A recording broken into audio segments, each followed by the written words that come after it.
Welcome, everyone, to Uplifting Humans, where we honor, empower, educate, and inspire the listener. I'm Cylindrin Buller, your host, and today we are discussing desire. Desire is a mild wanting to an obsessive, driven craving for something or someone in your life. It's a must-have, and it's never being satisfied. So today we're going to have that conversation in relationships, fires of relationships. And Matilda? Hello everyone, this is the host of Coffee with Matilda, a journey to self. And Salita, today I'm very excited that we're going to talk about desire, because desire is I think for me fascinating part of everything. I crave food lots of times, specific foods. I love reading novels, romance novels, which I think it's the core of it is desire. Desire plays a key role in art. Lots of paintings we look at, like when we forget about ourselves, there's a lot of desire in that painting. Also, I mean, when you look at marketing and advertisement companies, they use the psychology of desire. They create desire for people, for consumers to buy that product or those services. So it's kind of an interesting emotion. It can be a very powerful emotion if I think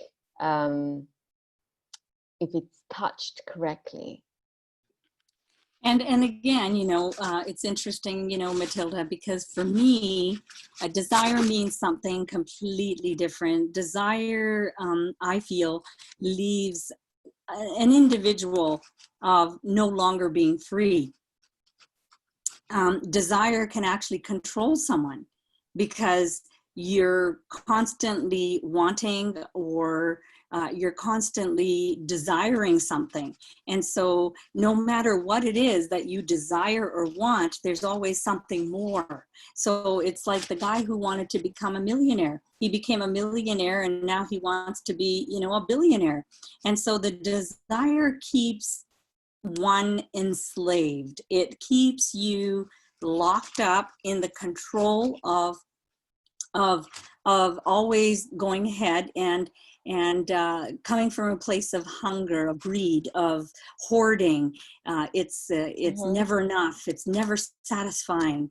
And so for me, I kind of look at desire as something that really keeps you enslaved and keeps you from what you truly want, what you truly deserve.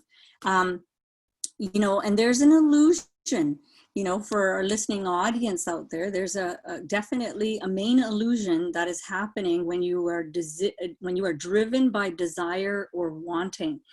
The only way that you'll ever get what you want is by constantly wanting, constantly desiring something. And if you let go of that desire or want, then you feel like you won't get what you want. And so and in reality, the opposite is true. The complete opposite is true.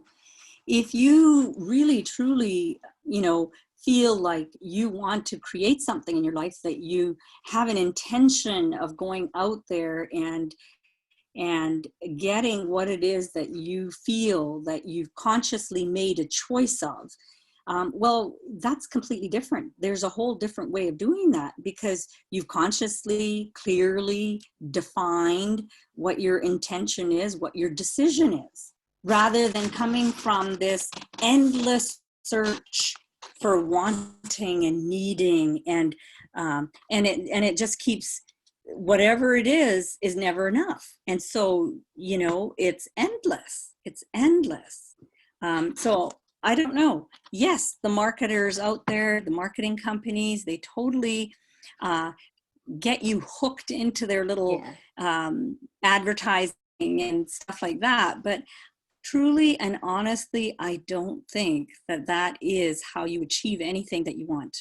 And you and I have had many discussions. Matilda, we have spoken about, you know, um,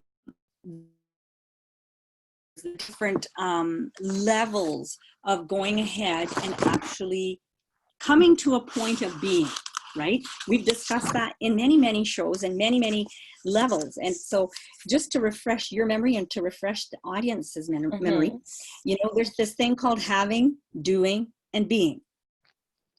And so having something, it gives us self-image. I'm worth something in this world because I have something, okay? And that's a very low level thing, because you're still equating your significance to something that you have rather than what is already who you are, okay?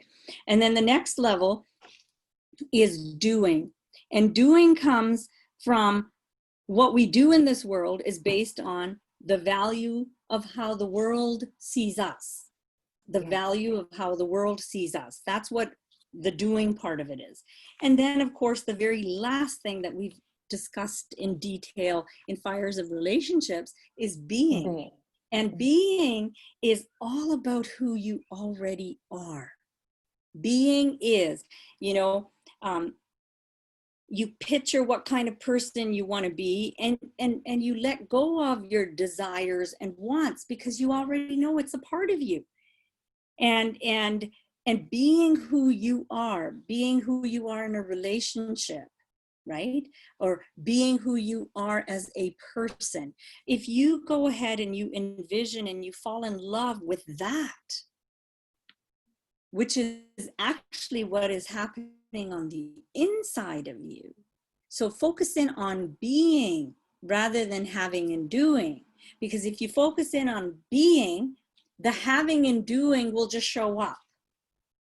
You'll be led to that. That's very interesting, but I'm a little bit concerned about the relationship part of the desire. I'm honest, I would always want, maybe I don't want to desire anyone, but no, that's beauty. There's a beauty there as well. But for sure, I want to be desired. And why not? I want to be desired by men. I think, yeah. Yeah. And again, we're not here, definitely there are many, many people out there. It starts off at that level of wanting, but they learn very, very quickly that desire or wanting is the equivalent of it isn't mine and I do not have that. The minute that you desire or want something, you have to come into realization that you don't have it and it isn't mine. Okay? And what blocks you receiving whatever it is that very same thing, that desire or the wanting of whatever that is. So it's kind of reverse when you're trying to create the most perfect relationship, right? And we've spoken about relationships many, many, many times because the show is called Fires of Relationships. And that is that we want, we picture this picture perfect relationship, and that perfect relationship has to be full of love, has to be full of respect, has to be full of understanding, compassion, joy, and excitement, and travel, and money isn't an obstacle. And it's that is the relationship the way that you see it, full stop. And guess what? You will make decisions based on that picture perfect relationship. As long as you consciously and clearly define, and I would suggest take one step further by writing it down. What is your clear choice and clear decision for what your ideal relationship is. Because it's in the decisions you make, it's in the choices that you make, it's in the intentions that you set, that all of a sudden life delivers to you exactly what you want. And if you constantly are searching and desiring and wanting, well, guess what life gives you? More wanting, more desiring, more searching. Yeah, that's actually true. When I'm looking at it in a way, in a relationship, the desire in relationship, romantic relationship, it's more of lust, which I like kind of the idea of lust. There's a drama there, there's a mystery there, there's excitement there. And I feel like it's nice to have lust in a relationship. Sometimes it's important. I mean, when you have lovers, it's kind of exciting because it's lust more than love. So I don't know. I think I feel desire is an important emotion because it gives you an indication that who you are at that particular period of your life. And why not to have some lust in life with a lover or with a dream? Sometimes you're lost. You have this desire for, I don't know, achieving success or writing a novel or writing a great business plan, for example. There's this something inside you, that desire that you want to do great things. So I look at it as a positive. I look at it as a positive emotion. Yeah. And you know, for me, I don't call it completely a negative emotion. I believe that from desire and from wanting, you may get some ideas in Yeah. order to go forward. But I certainly don't think that desire or wanting will allow you to receive. Exactly. No, I understand that. Desire and wanting will never allow for you to actually bring into your life, to be a part of your life, that. And getting back to, you know, when you made the, you know, comment that, you know, why not? I like to be wanted. I like to be, you know, desired. But, and I look at that and I say to myself, that's interesting.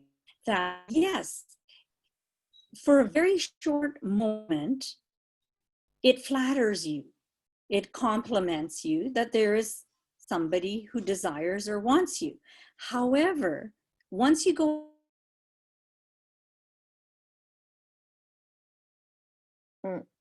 Sandra, we lost you.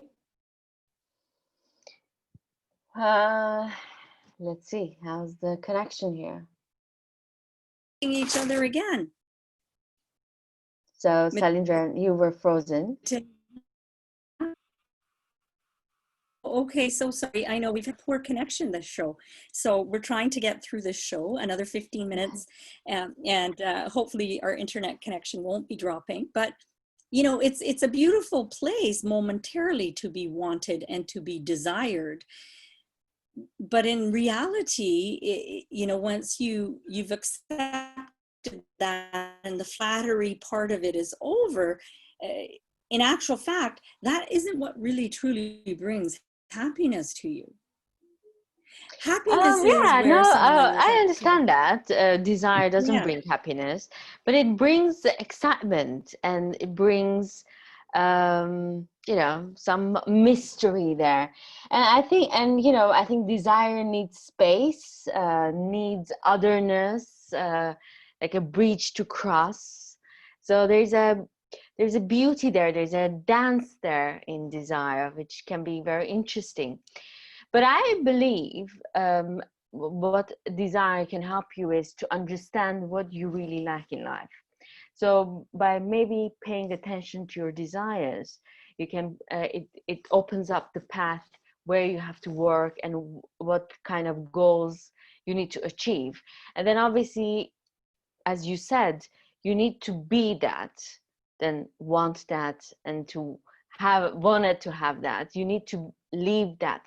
And it's interesting part you mentioned, because I've studied a little bit of law of attraction, obviously not The Secret.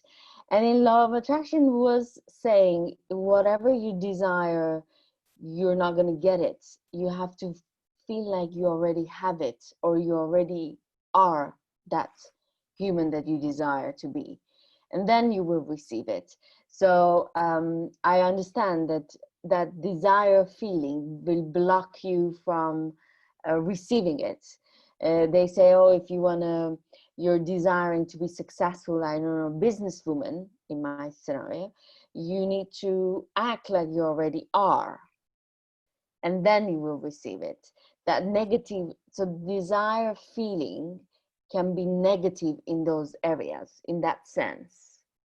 In that sense, yeah. In that sense, definitely. If you're trying to achieve something, if you're trying to, manifest something, or you're money. consciously, clearly, if you're consciously, clearly making a choice that this is something that you have to have, well, by constantly reminding yourself of what you do want, by constantly reminding yourself of what you desire, is the wrong way to go about it. You will never, never, ever achieve it. And the reason you won't achieve it is because the universe, all it hears is, oh, you want something. Oh, you want something. Oh, you want something. Okay. Well, we'll just keep wanting something because it'll never come to you. Yeah. And so it's very, very important that individuals that are our listeners today, that, make sure that you let go of your wanting, let go of your desiring, and instead make a conscious choice. Make it a goal, picture it, allow it, make a decision, and then come from a place of intention. Okay. Do not come from a place of I want, I desire, because if you come from that place, you'll constantly just be going in a loop. It's called going in a loop, loopy, loopy, loop, because the universe will just say, oh, okay, that's what she wants more of, is more wanting, more desiring. And yet, when it comes to be wanted and to be desired in a relationship, it's flattering, but again, it's only very momentarily, because when you look at it in a deeper context, it's difficult too, because once compassion kicks in, then you understand, someone might want you, but you might not want them. No, it's kind of like people who grow in their relationships. Why is it that so many people later in life go their separate ways? The reason they go their separate ways is one individual has grown because they've worked on themselves, they've spent time with themselves, they've discovered who they are. And all of a sudden, in that discovery of who they are, and they see the other individual who's completely still who they were, all of a sudden, things change. Exactly. That's why I'm a little bit surprised when there are gazillion books, and I've read some of them too. There are gazillion books. Oh, if you do this, the man will like you better, or there you're going to create some mystery, la la la. And then, okay, it's interesting to do that. It's like a cover. I think desire is like a show. You create a cover. But if you really want to have a lasting relationship, you get married and then years pass by. You cannot be that, you cannot perform constantly and be that cover. And what at that moment is when you realize he or she did a wrong decision by marrying you, because that's not what they want, really. Who you really are, it's not their cup of tea. So yeah, it's really important for marriage or for a lasting relationship with whoever that you want, with your even children, with your business partner, with your I don't know, parents even. If you're constantly creating that desire motion, then it's not going to work out. That's why some of the like people want to be friends with, I don't know, some actress or some singers.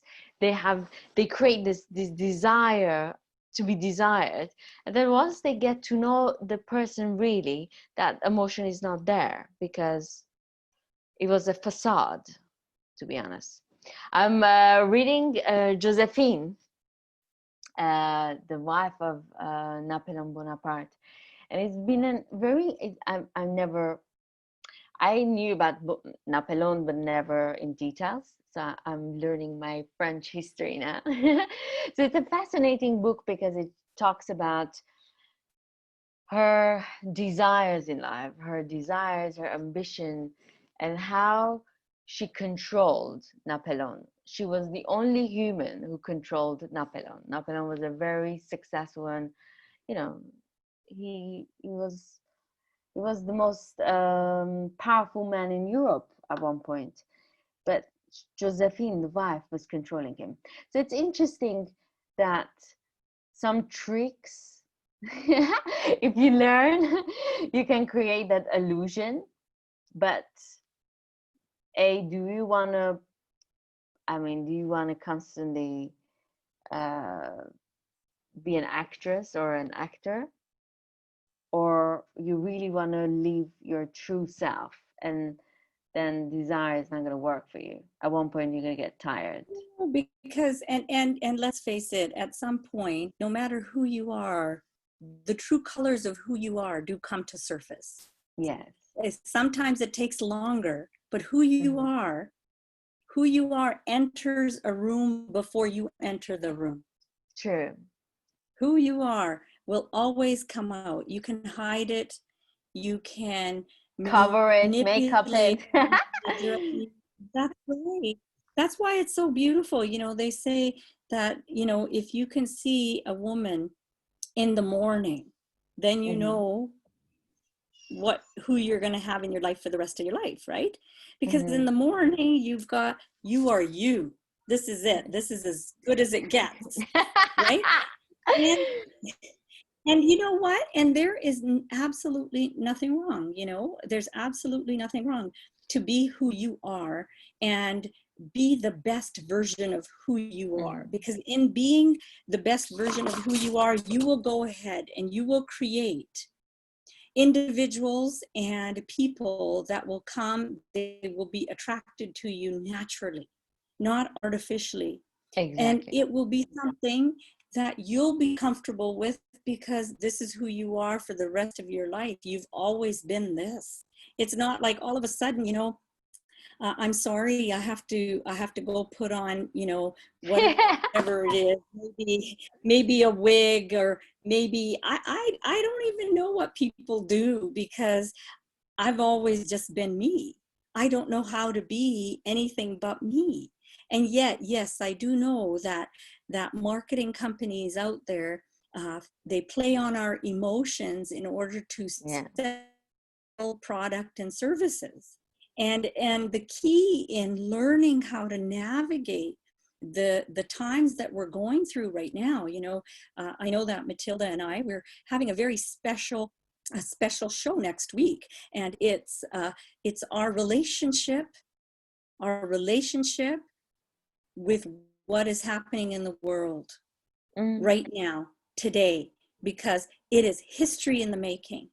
I don't know where these listeners are that are sitting out there, but I can guarantee you that if you look at your relationship with what is happening in the world today and how it's affecting you, your livelihood, your mental, your emotional, your psychological, your financial world is being rocked. And at the end of it, as long as you lived a very, very authentic and true life of who you are, that is the only thing that you'll ever have to fall back on. I don't know what's happening out there. And so for our listeners out there, we really want you to tune in next week because we have a very special episode. And that episode is all about our relationship with what is happening in the world today and how we're going to move and navigate in this world. And the only way to move and navigate will be to live your truth. And so this was a great episode that we covered today about desires and wanting, and how we have to look past what we want and look past what we desire, and really, really stand firm in who we are. And that is to be who Exactly. we are. Because then in that way, we are honoring ourselves. And if we don't honor ourselves, what else we're doing in this life? What else? Our mission is to honor ourselves and love ourselves, so other people can love ourselves too. That's Otherwise, they're right. gonna they're gonna love the fake version of us. So That's right. That's right. And we're going to totally discuss in our next episode. I will give a brief update of what's happening in the Western worlds here, Canada and the States, and Matilda will do the same for what's happening in Europe. And then jointly, we'll be able to share with you how we're going to navigate the uncertain times of today.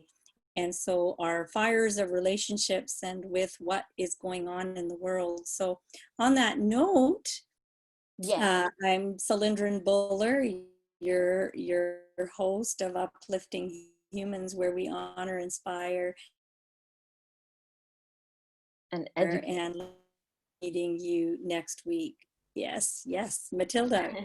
And I'm Matilda, the host of Coffee with Matilda, A Journey to Self. And I'm excited to see you guys next week. Have a good one. Ciao, ciao. Thanks, everyone.